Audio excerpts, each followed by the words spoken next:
भारतीय खिलाड़ियों का 19वें एशियन गेम्स में शानदार प्रदर्शन जारी है। जहां निशानेबाजों ने सोने पर निशाना साधा, तो वहीं घुड़सवारी और नौकायन में भी भारत का प्रदर्शन बेमिसाल रहा। ये सब तभी मुमकिन हो पाया जब मौजूदा सरकार द्वारा खिलाड़ियों को हर स्तर पर भरपूर मदद की जा रही है। चीन की धरती पर भारतीय एथलीटों का दमखम दमदार तरीके से सामने है, जहां रोइंग से लेकर सेलिंग और निशानेबाजी से लेकर इक्वेस्टेरियन के खेल तक देश के खिलाड़ी अपनी प्रतिभा से विश्व मोर्चे पर एक नया आयाम स्थापित कर रहे हैं। इन खिलाड़ियों की सफलता में जहां इनकी अपनी मेहनत है, तो वहीं दूसरी ओर सरकार से जमीनी स्तर पर मिल रही बुनियादी सुविधाएं इनका मनोबल बढ़ाने के साथ साथ इनको विश्व स्तर पर अपनी पहचान बनाने का मौका पदक जीत की खुशी के साथ दे रही हैं। Government is supporting a lot nowadays, and it's really good.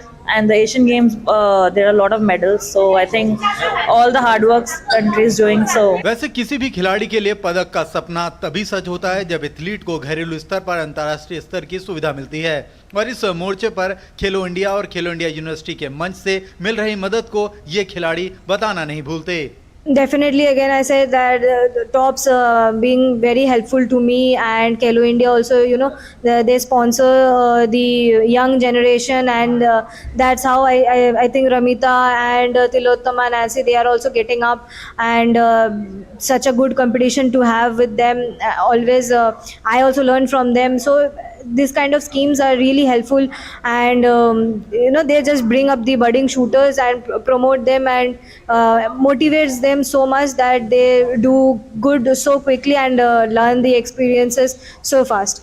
definitely there's been lots of improvement from the support from the government, from the central government and from the state governments, because when I started my career and when I see it now, there's been a huge improvement in support. We are getting support to go for a lot of competitions. Earlier we used to go one or two, but right now I'm going for all tournaments. So that's a real big boost for me and for the entire fencing team, because I talk about the fencing because the support has been increased tremendously from the last 10 years. So I'm happy and I'm thankful to the government and all the people who are supporting sports. देश में खेलों को बढ़ावा देने की सरकार की तत्परता, सही दिशा में कदम उठाने की क्षमता और खिलाड़ियों के विकास को लेकर अटूट संकल्प का नतीजा है कि देश का तिरंगा आन बान और शान के साथ विश्व स्तर की हर प्रतियोगिता में लहरा रहा है। पदक की तस्वीर को तय करना विश्व स्तर की प्रतियोगिताओं में रातों रात की बात नहीं होती है, बल्कि इसके पीछे बरसों की मेहनत होती है। ये मेहनत केवल खिलाड़ी की नहीं होती, बल्कि उस संस्था की भी होती है जो खिलाड़ियों के साथ लगातार इस दिशा में काम करता है। और इस कड़ी में भारत सरकार जो है वो लगातार अपने आप को सामने रख रही है, जो खिलाड़ियों की जमीनी स्तर से लेकर हर उस जरूरत का पूरा ध्यान रख रही है जो एक एथलीट को आगे बढ़ाने में फायदेमंद साबित हो सकता है। हांगझू से मैं गौरव कुमार, टीडी न्यूज के लिए।